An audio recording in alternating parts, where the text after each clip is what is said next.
so. Once again, Yolo only needs one home run to win it. So Jose would like to send everybody home happy here. And Gonzalez swings and drives one deep to right field. This is going to be a home run, and that's it. So Jose Gonzalez ends up winning this one with a home run.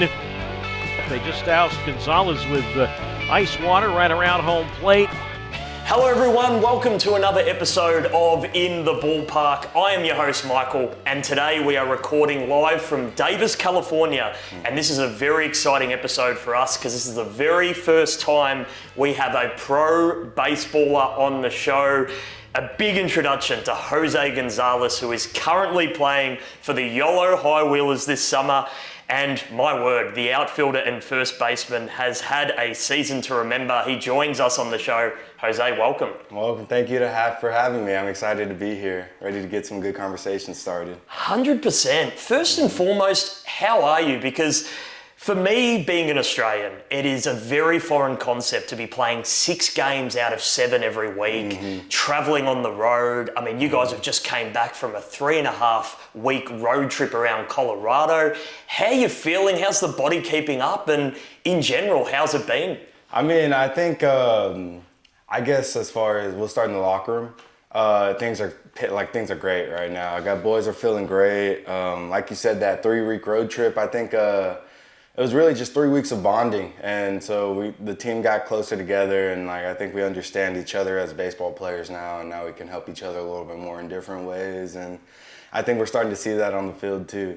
But I mean, as far as off the field and Davis and traveling and baseball, it's honestly awesome. I love it. This is my job, and this is what I want to do, and so I'm putting everything that needs to be done and enjoying it at the same time, making connections along the way. There's lots of great baseball players on the field and playing against them too, and so connections and moments on the field is just, you can't ask for anything else. So I'm loving it. I'm enjoying it. That's a fantastic answer. And for you, coming all the way from Spring, Texas, here you are in Davis, California. I mean, how does this place compare to Texas, particularly around summertime, particularly with being kind of an agricultural region here in Northern California? Yeah. How's it actually been, I guess, living and working in such a community? And what are some of the things that have stood out to you that you've really embraced and appreciated? So, I mean, today outside it's beautiful, right? But this is kind of what I was expecting the entire summer. The entire summer we were here, but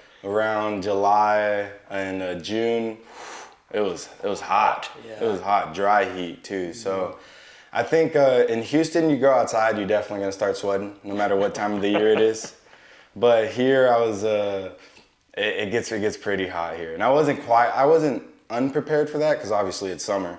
But I was expecting and hoping for a little bit more 75 and sunny. So, but I mean, we're getting our fair share of it. So I mean, California's spoiling us, so it's got everything, kind of like every other place, so I'm enjoying it. I love it. For sure. And I mean, even for the league, the Pioneer Baseball League that you're in at the moment, the Yolo High Wheelers play a lot of teams from Colorado, a team from Idaho, and then a team from the Bay Area, Oakland. So, I mean, the variation of conditions that you and the team are putting yourselves in spots to have to acclimatise on the fly and be able to adapt to those conditions. How's that aspect kind of been for you as a team member, as a teammate, as someone, as an individual who needs to prepare and get their head into the game in a quick, smart attitude? How's the kind of conditions been for you? Have you been able to adapt quick? That one's been an adjustment for sure. That's not something I'm used to. I played in the draft league last year, but it was a lot less travel and for a lot less amount of time. So just I mean, honestly, it's super nice that us as a team get to fly.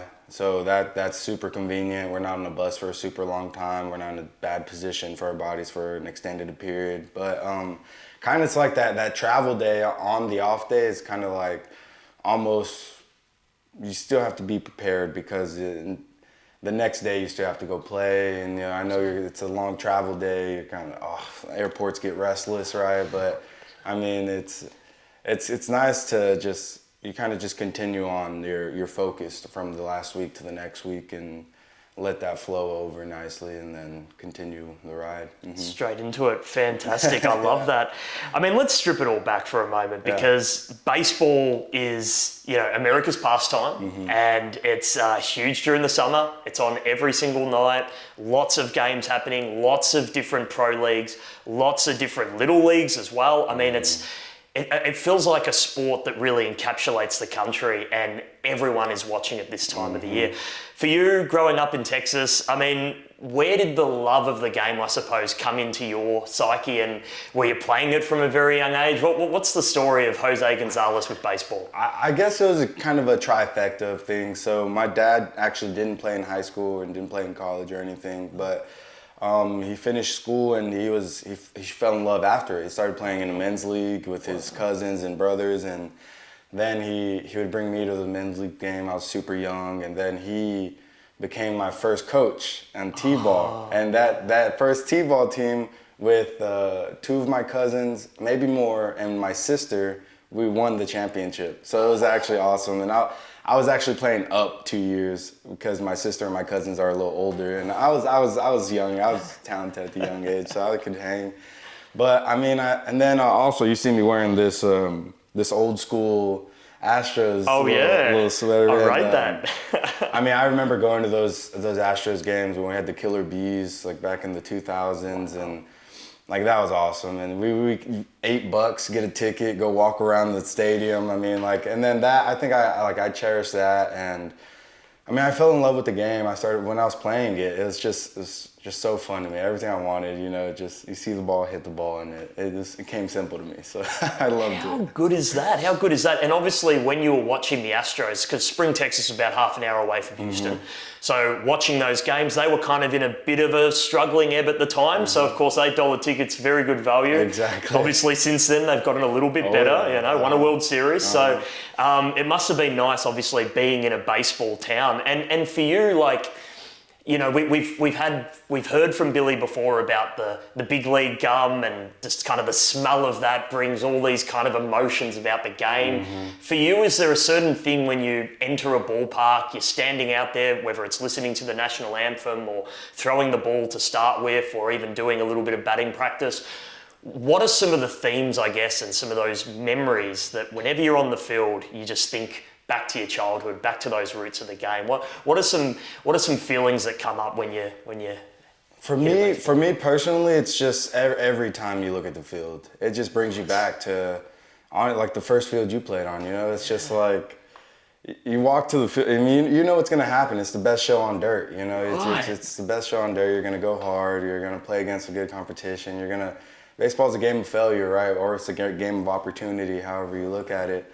And I appreciate baseball for more of the lessons it's taught me and more of the discipline and all the other things off the field it instills in you. So that's exciting. And just as far as like showing up to the ballpark, and honestly, another thing about the childhood aspect is the game keeps you young. Like these guys in these locker room are hilarious, man. Hilarious. Like I'm a good locker room guy, but man, like Blackford, Angel, Marine, we have Zalaski. I mean, we got characters on this team. And so showing up to the ballpark every day and, something's crazy or something funny is going to happen. And that keeps you young too, for sure.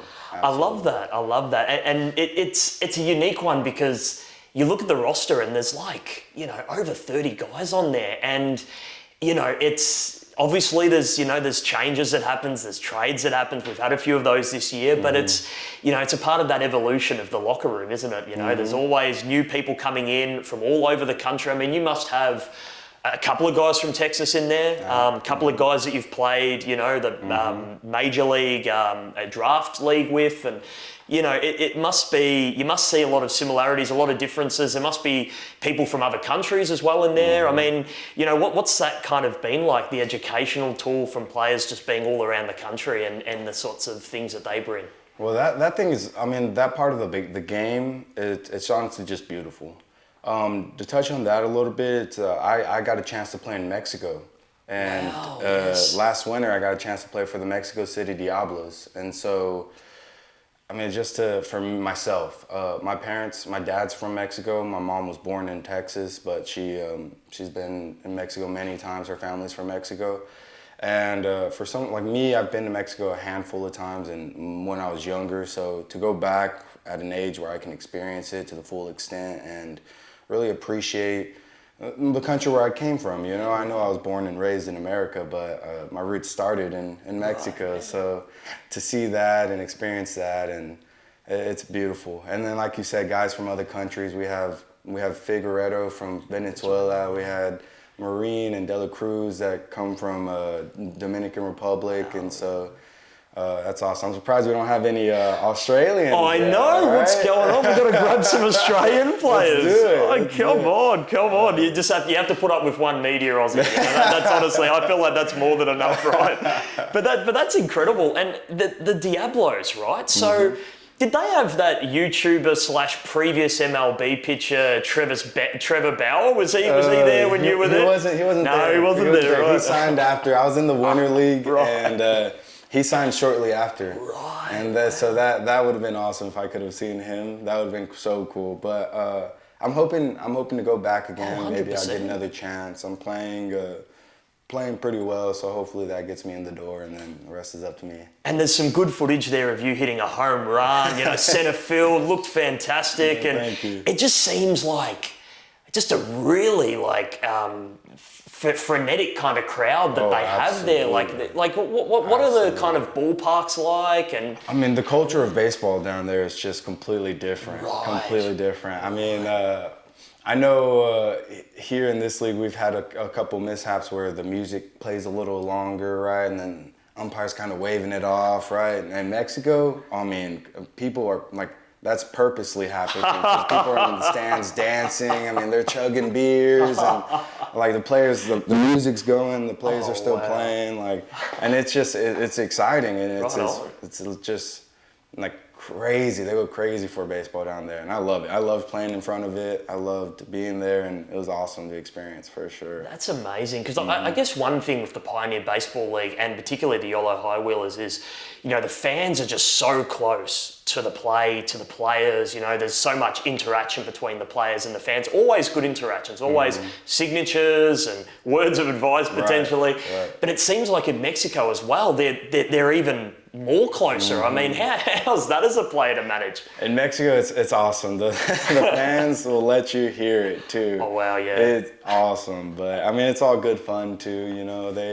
They know they're watching great baseball on the field, and they're appreciating it just as much as we're appreciating playing the game. Right on. And so it makes it real fun to play. It makes it real easy to play when you have people appreciating just watching you play. So that's nice. Fantastic. And from a perspective of where the kind of competitive level or the pro level is for that Mexican league, is that the highest league to play in Mexico, other than obviously representing the country? I think, so I played in it's LIM, Liga Invernal, so basically just the Winter League, and they're Mexican, it's called the Liga Mexicana, so LMB, and that would be equivalent to, that's their highest level to play in, and they equivalent to AAA and AA all the time, so it's really good baseball. And then they've had some rule changes actually, so in the past, you could only have 5 international spots on the roster in Mexico, and now they flip-flopped it to where you could have 20 international spots. And so it's just going to bring the baseball up in Mexico, and I'm excited for it. Hopefully I get the chance to maybe make my name for myself here, there, anywhere. Honestly. 100%, and hopefully you can give the nudge to some of our local players here in Davis and tell them to come along for a bit of a ride. It sounds like a fun time. And obviously high quality baseball, which we love as well. I mean, that's fantastic. And I'm curious, the number 23 for you, it's obviously on your Instagram handle. It's a number that you've worn throughout your baseball career.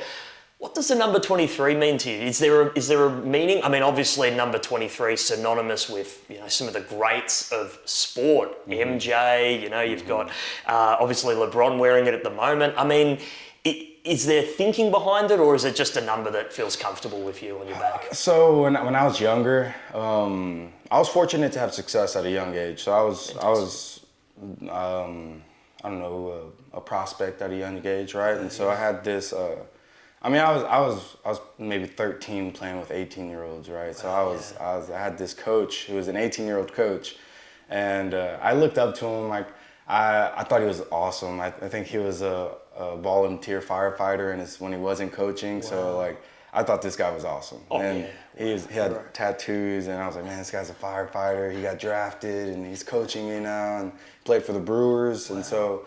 His name's Ryan Crew. Shout out. I thought he was so cool, and it was going into my freshman year of high school, and I was like, Coach, I don't know what number to be. Like I don't have a care for a number. I don't want to be 15. 15 is the day my birthday. I was born on the 15th, and I was like, 15 is just that's just kind of a number. And he was like, well, I was 23, and I was like, oh, okay. And he was like, you have Jordan, you have LeBron. Right, big names. I was like, okay. And he was just like, just wear 23 and then be great. And I was like, live up to it. You know what? I'm gonna stick to it. I'm gonna wear 23. I'm gonna try to live up to the greatness, and I've enjoyed it so far. And educate me for a moment, in baseball, 23, there's some greats that have worn that number. Yeah. Adrian Gonzalez, actually, who a lot of people comp me to, which I would love, obviously. I would love to be Adrian Gonzalez. A funny story is one time in Arizona, we were playing like a travel tournament, and I had some Dodger stuff on, and it was at the time Adrian was playing for the Dodgers. Wow. And somewhere, I may have been in the movie theater or something, and someone came up to me and was like, are you Adrian Gonzalez's son? And I was like, oh, no, actually, he's my uncle. I'm here playing in the tournament, blah, blah, blah. And they were like, oh, can we take a picture? It was so funny. Not reading out of your hands it for was so funny. It was so funny. Everyone there was like, that's so funny. And I was like, I had to do it. Had to do it. Come on, you got the Gonzalez name. Exactly. So Gonzalez, is that a pretty common name in Mexico? Is it like a Smith to Anglo-Saxons? I don't know. It's pretty common. Pretty common. Just among the Latin world, honestly. Right on, yeah. So, I don't know percentages or anything. Oh yeah, no. Don't expect you to throw a 61% at me or something. Sure, it's very common. But you're living up to the name, and I think that's really important. And it's good to hear that the number does have an origin, because for people, that are quite superstitious, they have a certain number, and whether it's odd, even, 13 can go one or two ways as well. So it's good to see that you've embraced the number, you're owning the number, and you're living up to what one of your childhood heroes said. So that's pretty awesome. Now, moving on from sort of that childhood era into your college era, you went to Texas State, which is a big university, the Bobcats. Yeah. It's a pretty cool brand. Obviously, media person, I love the brand. I love the kit as well, kind of like that indigo color or maroon. And what was that like? Obviously, that's in San Marcos, so that's about a couple of hours away from where you grew up. What was it like going to college?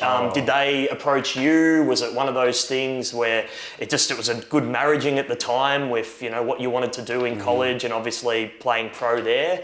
What was that kind of career like for you? So I'll just take you through my whole journey, I guess. Sure. So out of high school, I went to Texas Tech for a semester only, and just wasn't a good fit there, and probably wasn't going to play the field as much as I'd like. And so I decided to go to JUCO, Navarro JUCO, for the remainder of that year.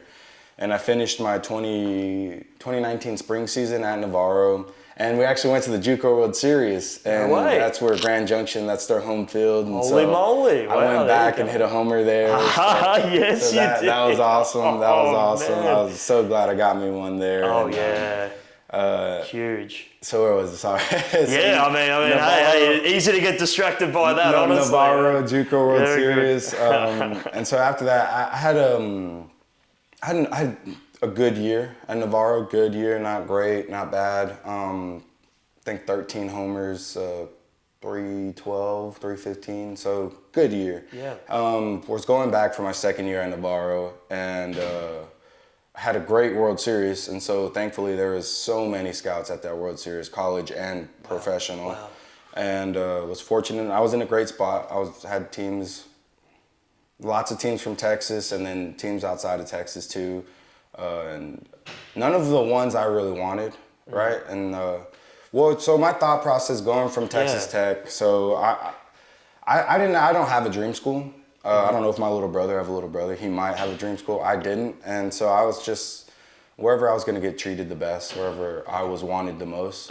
And Tech, I wasn't wanted, right? And I felt that it was mutual. And so going from being at Navarro and going to another D1, I wanted to make sure I was going to be at a place where, not safe and comfortable, but where there was a need for me. And I was going to be a piece of the puzzle to be successful. Exactly, a stepping stone. Exactly. And so I was in cahoots with a few other teams, and finally Texas State called. And they actually weren't as interested as I was in them at first. And so, like I said, I still didn't have a dream school, but like I really liked Texas State. So business is business, sorry, have to go separate ways, and these schools are offering a little more. I'm gonna take a look at these schools. And so I think I told them that, and a couple weeks passed, and then they called me right back. They're like, all right, that's it, we're up in it, we want you. And I was like, yes, thank you. Like I wanted to go there, honestly. Like I really wanted to go there. And so we got that settled before COVID hit. Oh, wow. Yeah, so that was in 2020. Gee. And so I committed in the fall of fall 2019, and then spring 2020 is when COVID hit. We got shut down, everybody went home. And it was kind of interesting because those seniors at Texas State all got the year back. And so there was a big-time senior playing my position, first base, left field, left-handed hitter, who basically that's who role I was gonna try to fill.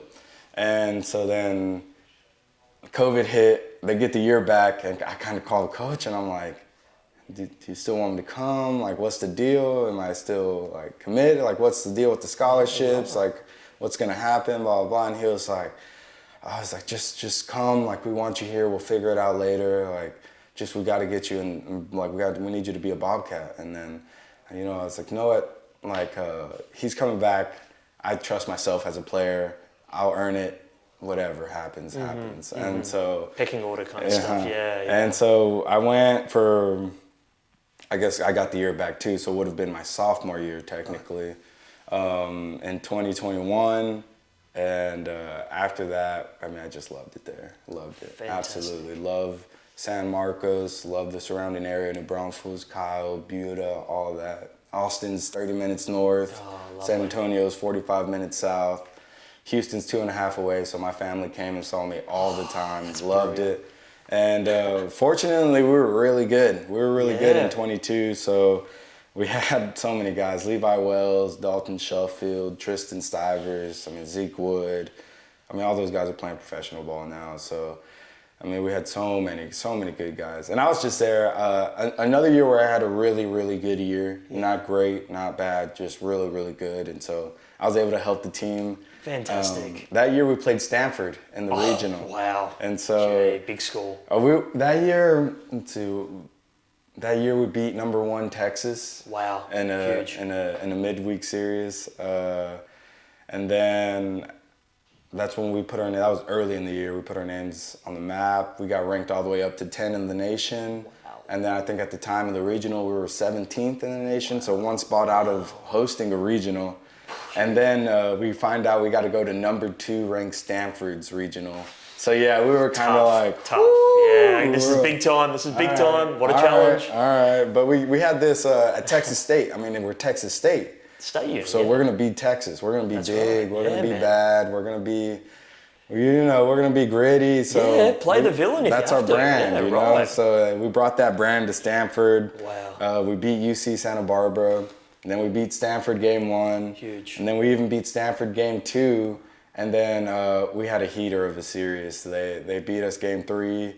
They beat us game 3. Yep. And then we had game 4. Or no, wait. Let me think.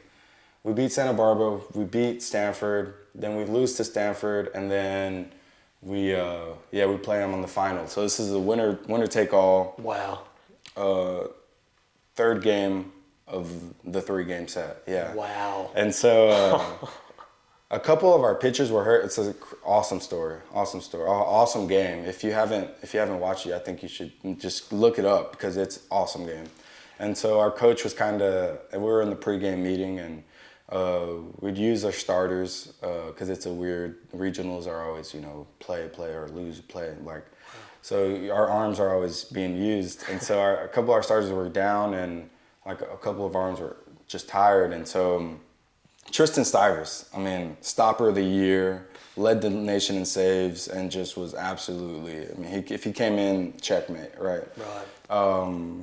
So our coach was kind of like, he was the only arm that was ready to go, good to go. Right. And our coach was kind of like, mind you, he's been a 1 inning, 2 inning guy the entire year. And we have 1 game left to play.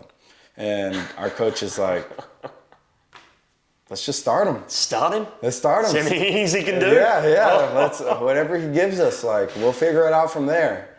And sure enough, the guy wakes up and he finds out he's starting. He's like, he's like, I might go. I think I might go 7 shutty today. And we're like, confident kind of thing to say. Good one, we see you. Sure. You're like, we see you, good one right there. Just stick with that mindset. We'll see. And then sure enough, he's on the mound and he's just doing his thing, cruising. I think he gave up 1 in the second and then cruised through 7. Whoa. And it was a 1-1 game.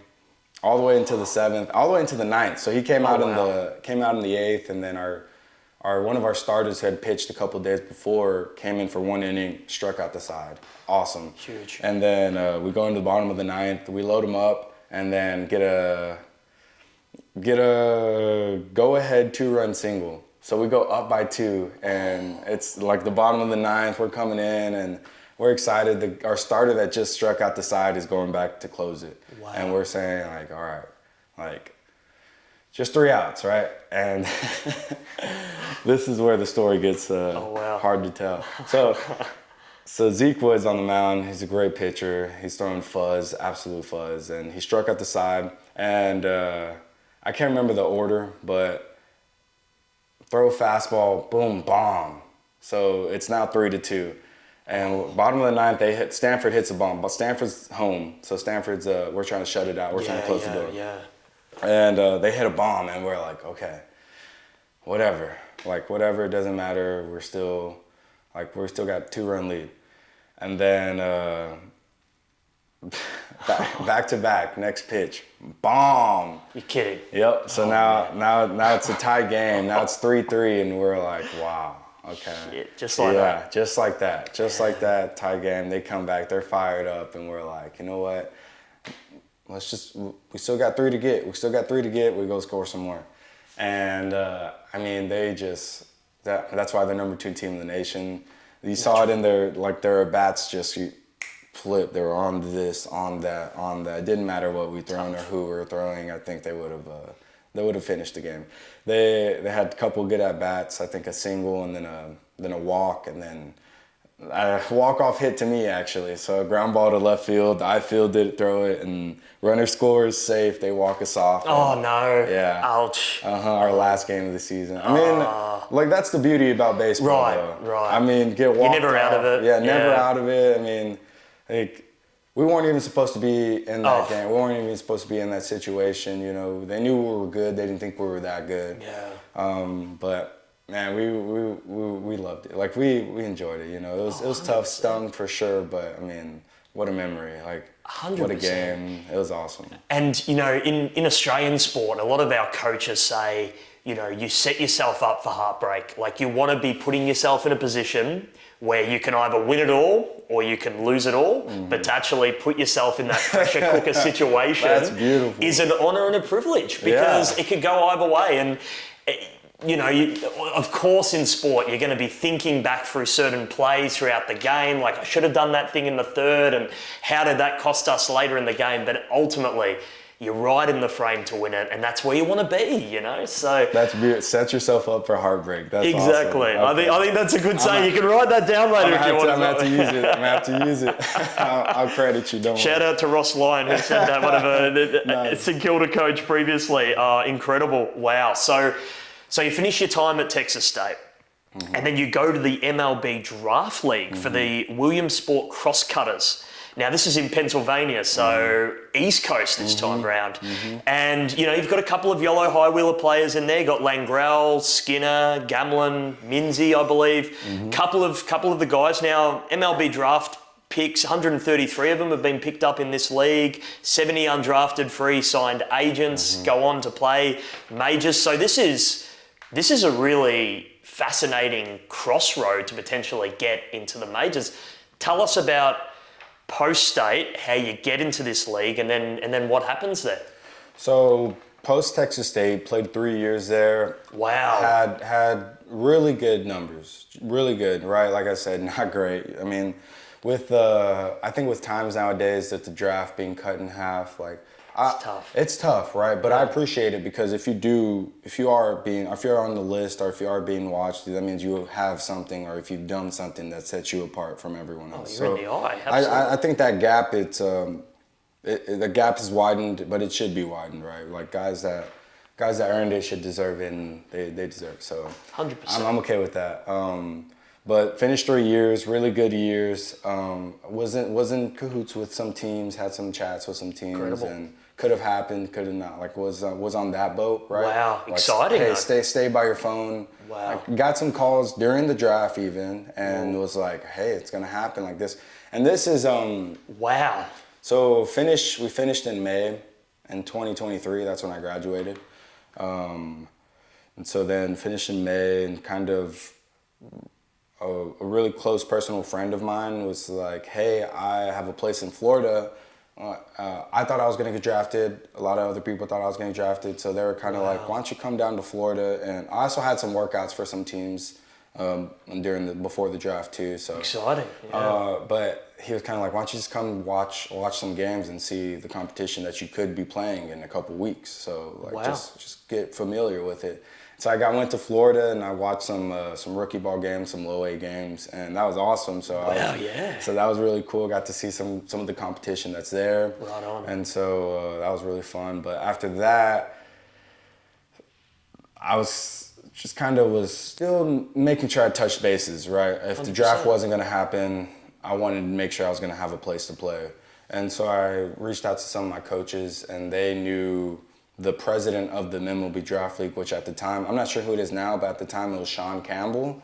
And they reached out to Sean Campbell and sent him my resume. And he was like, oh, absolutely, he can get on a team, he can come play. And so we got that set up before the draft, about 2 weeks before the draft. And so it's like literally, so I get my stuff packed up and I go to Pennsylvania. I find out I'm playing for the Crosscutters, and I'm excited. And this is why it's kind of interesting. So while I'm trying to prepare to play for the draft league, I'm also getting calls from MLB teams saying, hey, you could get picked up, like be ready, and this and that and this and that. And so it's kind of like I have 1 foot out the door and 1 foot like I got to play, but I might be suiting up for a major team. I might, like my dream. Your dream. My dream, yeah, might come true. And so I'm thinking that and this and,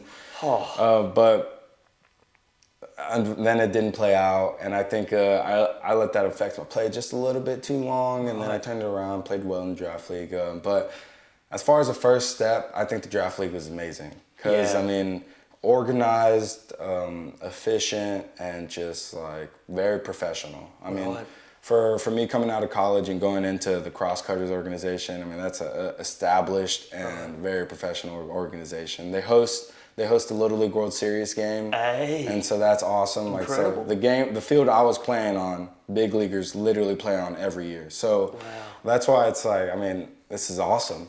And then Trenton, Scrappers, and then State College, and one more, Frederick Crees. So that's 16 league. Wow. And it's a really well-run league and really good baseball. So in the first half, it's actually a collegiate summer league. Okay. So college players go and play in it.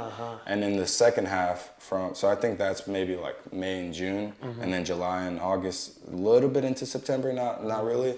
It's an independent league. Right, I So see. yeah, so then that's why I kind of like, it's almost in a sense kind of like this league. The draft league is tailored to guys that have just finished college and that want to get looked at, play against good competition. I mean, it's an MLB partner league, just like this one is. So there's going to be eyes there. You're going to have an opportunity to turn some heads, right? And so I really enjoyed playing there. It was awesome. I mean, the fan base is awesome. So that's why every team in that league was an established, really well-run professional team. And that's professional baseball right there. So. And that's what you wanted. That's what you wanted. And obviously having the pro experience, having all of these, guys who probably coaches that were in the majors that can kind of bestow that wisdom upon you about how to be prepared and some of the things to work on, and then obviously players around you that are having the same ambitions, striving for the same goals. I mean, that obviously makes you a better player as well, I would imagine. Absolutely. And that league as well, I mean, is that kind of all East Coast based, the teams, or do you travel around the country? Or, it's East Coast. But I mean, we do travel quite a bit. There's Maryland, Ohio, Pennsylvania, and New Jersey. Wow. So those 4 states right there. Wow. And it was fun. It was great. I mean, I haven't spent too much time in that part of the country either. Fair. So that's why that's the beautiful thing about baseball as well. It's just like plane tickets all over the country that I haven't paid for. Right. So that's so cool. So maybe I've paid for it this way. I mean, you pay your way that way. Maybe exactly. I've paid for it this for way, sure. but I mean, I'd take that. I'd take that all the time. I take it every time. I mean, what an adventure too. I mean, regardless of where it all ends up, just to have the experiences where you're seeing different cities, meeting different fan bases, seeing the different quality of grounds and different coaching units. And I mean, it must just be fascinating to be a sponge and just absorbing all that kind of knowledge and experiences and just seeing the great country, Absolutely.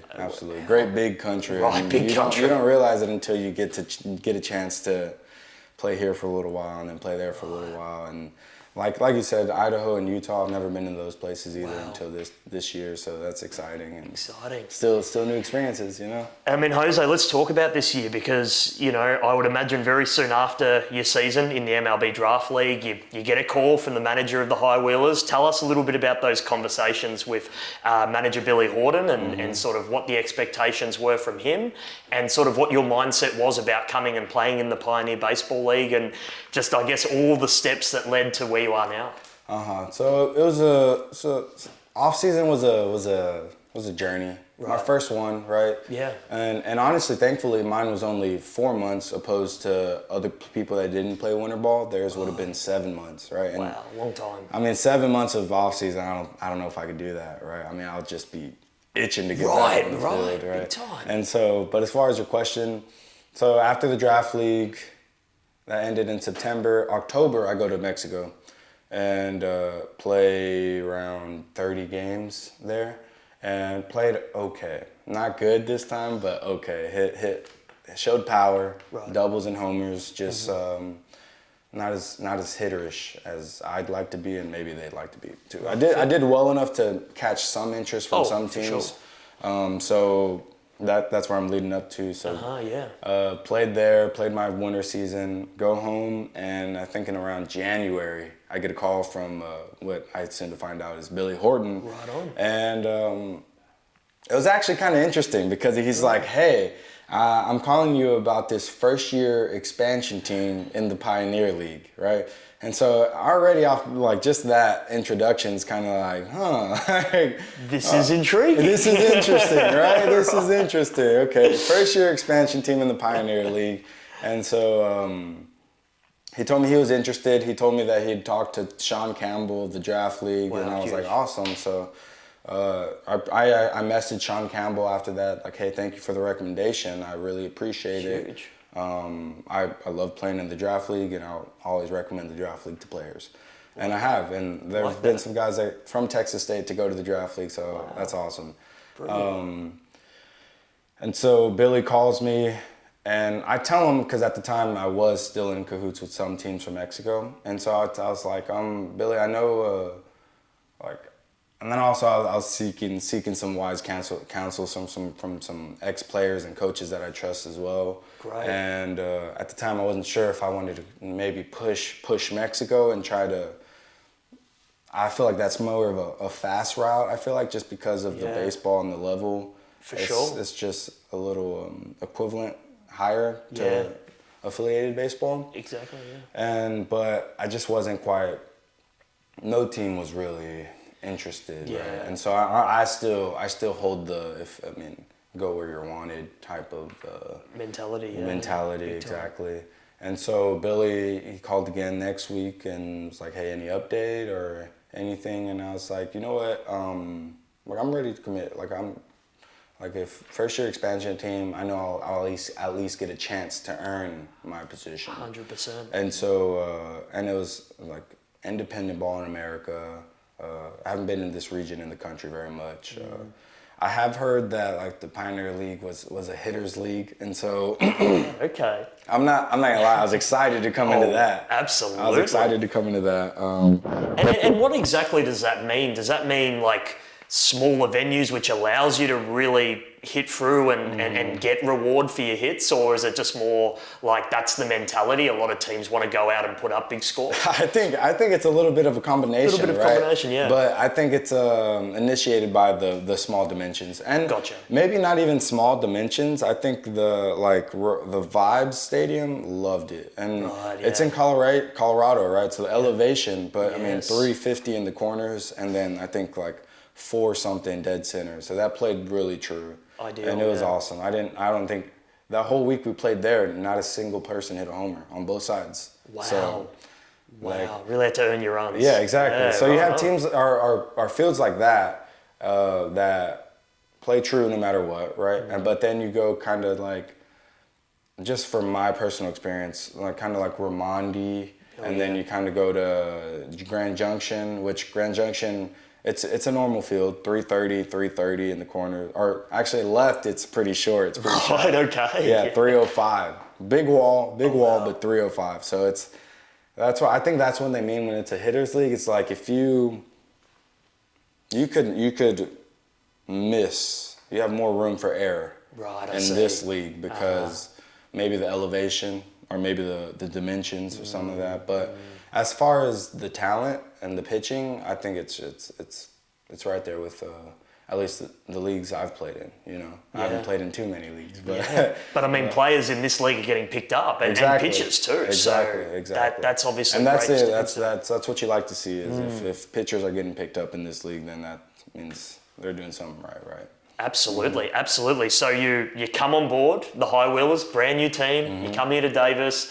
I imagine you room with some other players and a couple of people that you already knew previously, previous teammates. They come over as well, including some Texans. I'm glad you brought that up. So I guess we can just continue along the phone calls, right? During the entire time, Bobby Leday and I were training together. Wow. So I don't even know if we've really communicated that we were on the same team yet. Incredible, no. So I'm not sure if I think Bobby was on the team first, and then I kind of was like, hey, I just got off the phone with this guy, Billy Horton, and Bobby was like, for the High Wheelers? And I was like, yes, and he was like, no way, me too. And then we'd been training since January, and so it was like, awesome, this is great. And then, like you said, Gamelin, Minzy, Skinner, and Lingrell. Once I heard Gamer was on board, I was like, oh, he's a good pitcher, so that's one game we have a chance to win. And then Lingrell, once I heard he was on board, I was like, oh, hey, well, that's 7th, 8th, and 9th. Like, we got one inning locked down. So that's another reason for me to get on board. And then I heard Skinner was on board, and I was like, there goes that center field. That center field's basically covered with a tarp. And then I heard Menzies on board, and I was like, there goes that backstop, baby. And I was like, I'm the only person they're missing, so let me get on board, cover that left field and first base up. So I love that mentality. It was awesome. And then kind of touching on that, so many guys from the draft league on this team, on this spring training roster. Kind of around that age group and same kind of ambitions. I mean, that's got to instill some confidence in you that's the kind of team they're looking to build. I think we molded so well, just like you said, the young and ambitious team, and then you have the I don't know what to say, outside of the ownership and and stuff like that. So that's it. It makes it even more exciting, right? Right on. Because it's just a little bit more of a chip on your shoulder, I guess, but like the team rallies together around so many things of that sort. So. And and the good thing is about that ownership kind of thing, and we can delve into it a little bit in the sense that Yolo and Oakland, they're owned by the same owners, and so there's going to naturally be a rivalry. Yeah. And where the season's placed right now, I mean, second half standings, we are quite literally competing for a playoff spot against the Oakland Ballers. Right. And they are our Californian counterparts. So it's just, I don't know if the script writers could come up with a better script for the second half of the season, but it means that every game, every result means something, which is what you want. And I'm just curious, obviously, like, your high wheeler career has been short so far, but there's been a lot that's happened this season.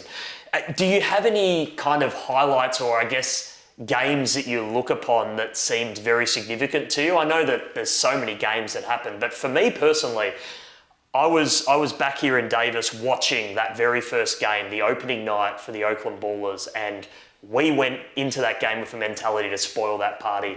And you did something pretty remarkable in that game, broke some records. I'm just curious, and it might not, does that game stand out to you and the team as like a real sort of instill yourselves with confidence, go into the place, get the result, and kind of stir some emotions around? I mean, what was that night like for you? Oh, absolutely. I mean, it was absolutely just filled with emotion and just an intent to, spoil the party. And I'm so glad we did. And we did it in such a team fashion. And everyone was on something to that. Like, everyone was on like whatever pitch he was throwing. And actually, the starter was my buddy from Houston. Oh, no way. His name is Derek Cherry. We grew up playing against each other with each other. And then even in college, he went to McNeese and U of H. And so Texas State played both those teams. So it was fun. But that night was awesome. And then, like you said, just the script of everything. And then that's the beauty of baseball. Like, again, I don't know how many times I'm saying that, but... And I mean, some of the photos from that night, 2 home runs, massive, got the belt. Tell us quickly about this belt and some of the photos of you spinning the high wheel. I love the belt. I'm glad we have something we have something. That's our thing, the YOLO high wheeler belt. And it's a great big belt and it spins. And I love it because it's just like, after the homers, we put it on, and then we got like some of the pictures I've got with it are super cool, and so I love it. I mean, I swing hard in case I hit it. 100%. And at Raimondi Park, as you touched on before, much smaller ground, you give yourself every chance at letting it sail and smash a few cars on the way through, right? I mean, that game's obviously a special one. I want to quickly touch on as well, because I guess the Pioneer Baseball League,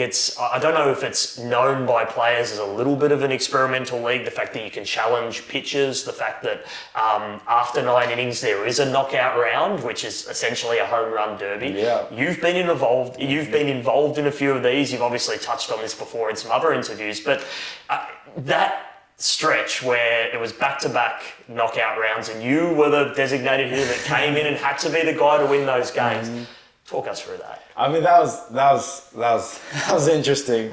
It was exciting as well. I can't remember who was that against again? It was against Oakland. Oh, was it against? It was against Oakland. Oh, you're right. I mean, obviously hard-fought games, right? Right. If we're going into the knockout round, that means we're tied. And we had to come from quite a way back to actually get the game. Oh, yeah, I think in that's that right. second one. I remember that. That was off of Richardson, too, so that was a pretty good pitcher. Yeah, I mean, that's just awesome. You try, like you said, set yourself up or put yourself in a position to set yourself up for heartbreak. I'm remember that one, definitely. I love it. But being the guy, it's, and then like the home run derby, it's so interesting because you're excited, you're a little nervous, and then you're focused on what you have to do, right? And it seems simple. Just go. Like the pitcher, your BP coach is throwing you balls to hit over the fence. It seems simple. I mean, you get up there, and then for some reason that plate just feels a mile away from anything else, right? And then even Jerome, I think he touched on it too on the interview. He was like, for himself. I mean, he's a big league pitcher. I'm sure he's been in some pretty big spots. Oh, yeah. And he was like, I mean, you get out there and even the BP coach is like, you feel like you're out there on your own, just trying to hit a spot. trying to help me, right? Exactly. And so to win those, it means a lot. Because in the first half, I think we went 0-4, 0-5. Yeah. So I mean, 4 games to be decided by a home run derby. I mean, that kind of stings a little bit. So I was just glad I was able to do what I was supposed to, but also like just do what I'm able to and help the team win in any way. Because hitting home, especially at Davis, right? Hard. So to talk about the hitter league. I mean, Davis is just the absolute opposite of every other park in the entire league, right? Every other park either has elevation or dimensions, and Davis is the one true baseball field, right? Where it's 310 in the corners, but it shoots out quite a bit to 385 in the gaps, and then 410, and it's where it plays like 410, it plays like 385, and you have to hit it to get it out. But I'm not gonna toot my horn. I don't seem to have a problem with getting it out at Davis. No. But it's awesome. So it's actually funny. So Boise's in town right now. Yes. And they're just absolutely baffled. They're like, "How are y'all not hitting 130 with like no homers?" Because it seems like for them right now, I'm sure it feels like everything they're hitting hard is just hanging up. That's right. Braylon Skinner's having a field day out there. And yourself, Exactly. Wow. So just a little more I wanted to add on that. Oh, 100%. No, I think that's important to note, because there have been knockout rounds where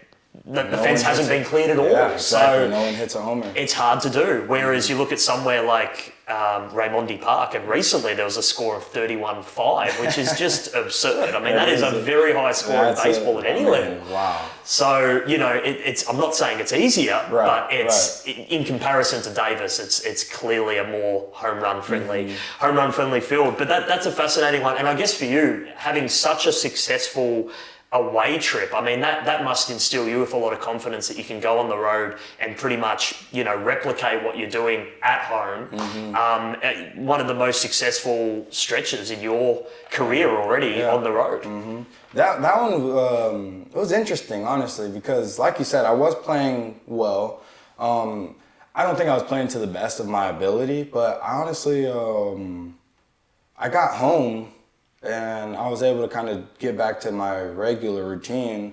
And then I didn't even realize how far off I was from maybe just neutral, right? Like some things were kind of going just going in different directions than I wanted.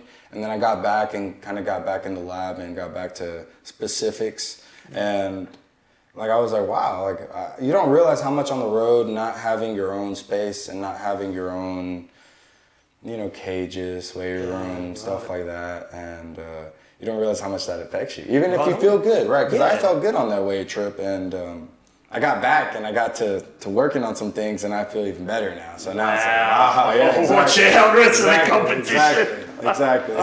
Shit, that's incredible. And I mean, just to put it all into perspective as well, I mean, like most of the teams that you've been involved with, particularly from, the draft league to now, I mean, there's a lot of good IQ within the four walls. I mean, you touched on Jerome, pitching coach, played with the Giants, massive name there. Gary Davenport is another name synonymous with a really golden era at the Giants. And then Billy Horton's had his touches with the Giants as well. So, I mean, you've got some serious brain, power within the four walls. I mean, for you, how do you kind of, I guess, get the most out of that? Does it come pretty naturally in just you striving to be where you want to be, or do you really lean on some of those guys around some of the really small tweaks you can make in your game? I think for me personally, it definitely just is.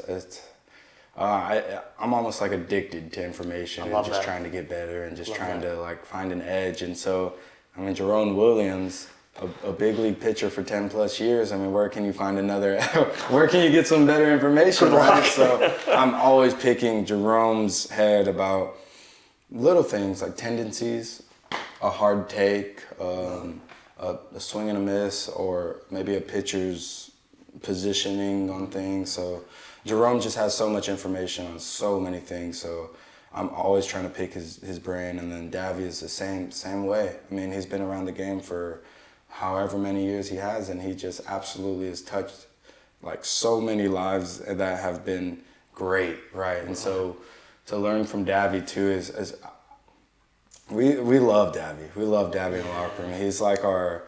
It's like if Davy gets tight, or if Davy is like, hey, come on, like we know, okay, all right, we're messing around right now. It's time to lock it in right now, because I mean, it's just like he said, he's been around the game. He knows when kind of things are going certain ways, and so he knows when to turn it around real quick. And then just, I think the main thing about Davy is just like he's been around the game for so long, so I think one thing he's big on is routines. I love that. And so every day we get on the red machine, and it's Davy's personal little red machine that shoots ground balls. Oh, awesome. And so we start with front on our knees, front hands, and then like front tags, and then back hands on their knees, and then we go through a progression, movement, and then I'm first baseman, so I go through picks, and like we do that constantly. We've done it for the entire season now. Wow. So just like, I'm sure to us it feels the same, right? For sure. But like, imagine how much we've gotten better just from repeating those motions. Muscle memory. Exactly. And so I think that's the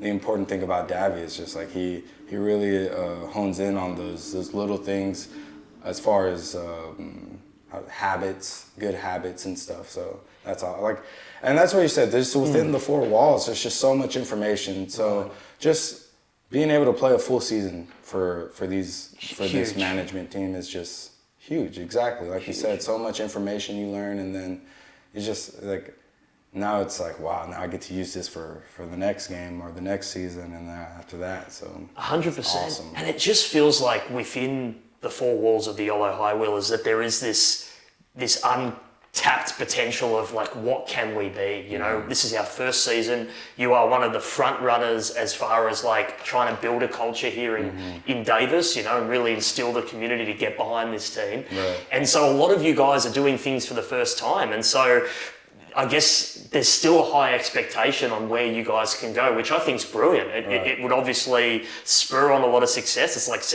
first half of the season, not bad. You know, we got even or we broke even, but second half, let's really bunker down and see where we can go, see if we can play in playoffs. So already that culture of success, I feel like it's already there. And, you know, we're on a run at the moment as we talk of, what's that, 7 games in a row? I'm not 100% sure what the streak is, but it's a good streak. Right. And it's much better than the opposite way. So, Exactly. I mean, the fact that success is a really big thing in the organisation must be good as a player too, to have that.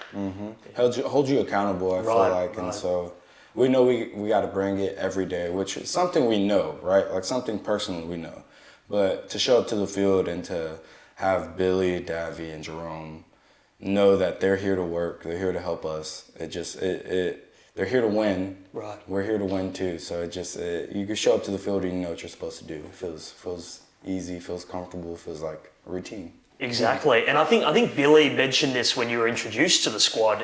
He mentioned that you were the model of consistency, and just looking at the starting games by position as an outfielder in left field, you know, 30 games you're there in that position. First base, 24 games you're in that position. And then, you know, in the batting order, you know, you're there 55 games, you know, batting at 4, I believe.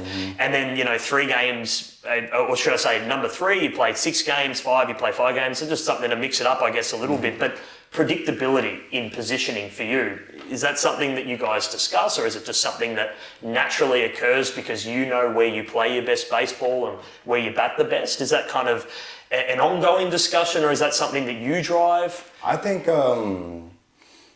Billy has good sense of where guys like to hit in the order, because that's not something we've discussed at all this year. Okay. And so I've been in that 4 spot for quite a while. Oh yeah. Now. And I think it's a comfortable spot for me, especially with the team we have. We have Skinner, Marine, Bobby, that are all great players. Strong starting lineup. And absolutely can fly on the base path. So I would love to hit behind them. You know, I would love to have a chance to drive them in. As far as position, we do communicate about that a little bit more, just to make sure everyone's ready to go health-wise, like plays-wise, and just positioning and as far as on the field and stuff. And so, I think he wasn't sure how well of a first baseman I actually could because not to toot my own horn again, right? But I feel comfortable over there. I like playing it, and so I think I kind of caught him by surprise on how well I could play first. And a lot of plays happen there too. That's thank you. Yeah, and then also I love it. It's so fun, and also in left too. I love playing left. Yeah. Going to track down balls. It's awesome. And me and Skinner being in center and left, we were there last year too. So. We have that connection. Already got that, right? That's what I'm saying. Fluency in the game and predictability is so important as well. Absolutely. And I'm fascinated, obviously, been a really successful season. I mean, you're leading the team for home runs. You and Bobby, trading that position. But team high for RBIs, that's another big one. You went on a 12-game hit streak as well, which is a huge one. And then obviously 6 homers on the road. So you've been bringing the best out of yourself, been getting the best out of yourself. What's next for Jose Gonzalez? I mean, Major League Baseball is obviously that elusive dream. I mean, how realistic does that then become in the off-season? Because I'm obviously fascinated, because it sounds like there has to be a certain level of business now with baseball players. They have to obviously have footage ready to go. They've got to be talking to scouters. They've got to be having those conversations with coaches. You mentioned it yourself, that networking tool is really important. Absolutely. It seems as much as it is backing up on the field, it's also a business in the sense that you really got to sell yourself, and you've really got to show the rest of the competition that you're ready to take that step up. I mean, how is managing all of that as well as putting up your best performance every single day?